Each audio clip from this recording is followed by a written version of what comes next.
ইরানের ঘায়েম 100 যেন আতঙ্কে পরিণত হয়েছে ইসরায়েল ও যুক্তরাষ্ট্রের জন্য। কি এই ঘায়েম 100 যা শত্রুর বুকে কাঁপন তুলেছে? কি আছে ইরানের এই নতুন অস্ত্রের ভেতরে যা এতটা উদ্বেগ তৈরি করছে? আর কেনই বা যুদ্ধবিরতির মাঝেও ইরান হঠাৎ করে বাড়িয়ে দিয়েছে মিসাইল উৎপাদনের গতি? চলুন উত্তর খোঁজা যাক।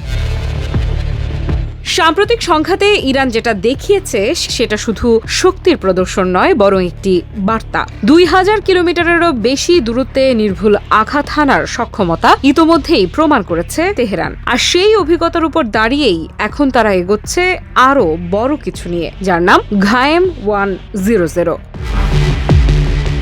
আইআরজিসির অভ্যন্তরীণ সূত্র এবং সামরিক বিশ্লেষকদের মতে এই ঘায়েম 100 মূলত একটি উন্নত মানের দীর্ঘপাল্লার মিসাইল প্ল্যাটফর্ম, যা 5000 কিলোমিটার পর্যন্ত আঘাত হানতে সক্ষম হতে পারে। অর্থাৎ শুধু ইসরায়েল নয়, পুরো মধ্যপ্রাচ্য পেরিয়ে ইউরোপের কিছু অংশও এর আওতায় চলে আসবে। এখানেই শেষ নয়, সবচেয়ে বড় উদ্বেগের জায়গা হলো এই মিসাইল পারমাণবিক ওয়ারহেড বহন করতে সক্ষম হতে পারে। ইসরায়েলের সামরিক বিশ্লেষক তাল ইবনার ইতোমধ্যেই সতর্ক করেছেন, ইরানের কাছে এমন অনেক মিসাইল রয়েছে যেগুলো এখনো ব্যবহারই করা হয়নি। তার দাবি, তেহরান ধীরে ধীরে তাদের আসল সক্ষমতা লুকিয়ে রেখে সময় মতো বড় আঘাতের প্রস্তুতি নিচ্ছে। অন্যদিকে যুদ্ধবিরতির মধ্যেই ইরান যে থেমে নেই সেটাও পরিষ্কার হয়ে গেছে। আইআরজিসির অ্যারোস্পেস কমান্ডার মাজিদ মুসাভি জানিয়েছেন, উৎপাদন বন্ধ তো দূরের কথা, বরং আগের চেয়েও দ্রুত গতিতে তৈরি হচ্ছে নতুন নতুন ব্যালিস্টিক মিসাইল। অর্থাৎ প্রতিদিন ইরানের সামরিক শক্তি আরও বাড়ছে।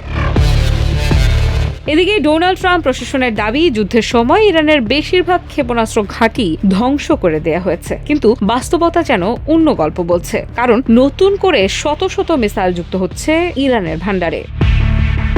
আর বেনিয়ামিন নেতানিয়াহুর দাবি, ইরান নাকি 1 বছর আগেই পারমাণবিক অস্ত্র তৈরি করে ফেলতে পারত। তবে এই বক্তব্য নিয়ে আন্তর্জাতিক মহলে যথেষ্ট সন্দেহ রয়েছে, কারণ তেহরান বারবার বলেছে তাদের পারমাণবিক কর্মসূচি সম্পূর্ণ শান্তিপূর্ণ। কিন্তু প্রশ্ন এখানেই, যদি সত্যিই শান্তিপূর্ণ হয় তাহলে কেন এমন মিসাইল তৈরি করা হচ্ছে যা পারমাণবিক ওয়ারহেড বহনে সক্ষম?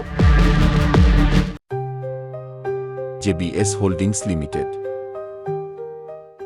ঘায়েম 100 এখনো পুরোপুরি যুদ্ধক্ষেত্রে ব্যবহার হয়নি, কিন্তু বিশ্লেষকেরা বলছেন এটি শুধু একটি অস্ত্র নয়, বরং একটি স্ট্র্যাটেজিক বার্তা। এমন একটি বার্তা যা বলে দেয়, যুদ্ধ যদি আবার শুরু হয় তাহলে এবার খেলার নিয়ম পুরোপুরি পাল্টে যাবে। তাহলে কি সত্যিই ঘায়েম 100 হয়ে উঠবে সেই গেম চেঞ্জার যা যুক্তরাষ্ট্র ও ইসরায়েলের প্রতিরক্ষা ব্যবস্থাকে চ্যালেঞ্জ জানাবে? আফ্রিদা ইফরাত, নিউজ 24।